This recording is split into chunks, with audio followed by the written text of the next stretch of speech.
Məsələn, mən biraz öncə deməli, cəbhə ilə bağlı danışırdım. Yüzlərlə, minlərlə əskərlərimizin keşiyimizi çəkdiyi cəbhə bölgəmizdən danışırdım.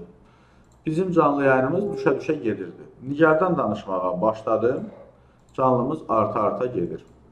Canlını kim artırır? Tamaşaçı. Niyə artırır? Çünki ona nigar maraqlıdır. Əskərimiz yox.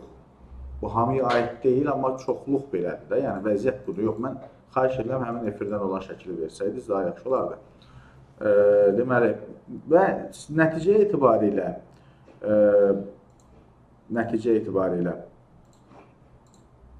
Nigar Fərhad kimdir? Nigar Fərhad Kanal S-in aparıcısıdır və deməli, dəyərli izləyicilər, Kanal S-in aparıcısı olmaqla yanaşı da müxtəlif efirlərdəki çıxışları ilə, fikirləri ilə, belə deyək, o Harvard Universiteti və s. bax, belə o dillərə dastan söhbətlər ki var idi, onlarla daha çox, belə deyək, cəmiyyətə tanınıb. Amma bugünkü məsələ odur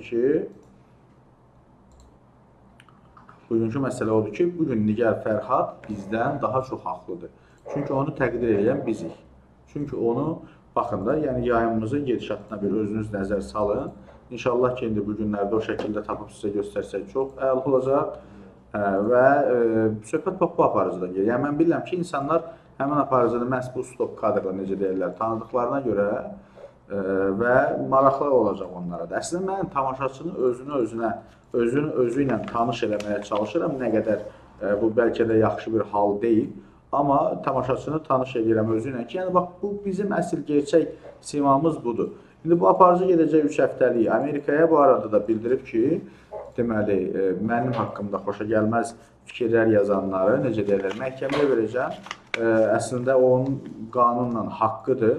İndi ümid eləyək ki, deməli, hər halda sırf ağır təhqir yazanlardan söhbət gedəcək. Amma qaydandan da sonra verilişini aparsa, mənə heç təəccüblü olmaz. Yəni, statistikanı mən də görürəm buradan, rejissorumuz da görür, daimi izləyicilərimiz də görür ki, biz güya bəyənmədiyimiz aparıcıların verilişlərini həmişə reytinqlərdə birinci eləmişik. Hər zaman. Və bizlə daha səmimi olan, daha, belə deyək, bizim fikirlərimizi daha üstün bilən insanları isə ikinci dərəcələ baxmışıq. Məsələn, bir aparıcı var TikTok platformasında, nə məlumat paylaşmır, nə xəbər paylaşmır, nə bir şey eləmir. Gündə 2 dəfə dombalaq aşır, qoyur ora, kanalın abunəçi sayı 700 mindən çox. Nə bilim, bir məzəli bir şey çəkirlər, məsələn, qoyur və s. və baxır. Yəni, bu Azərbaycan tamaşaçısının real səviyyəsidir, real istəyidir. Siz elə bilirsiniz ki, belə deyək, Nigarın əvəzinə sabahları gətirib bir dənə çox ciddi, intellektual, nə bilim, hər şeyin bilən, özdə Nigar da əslində deyilənə görə Harvard məzunudur, Harvardın da məzunu hər adam olmur.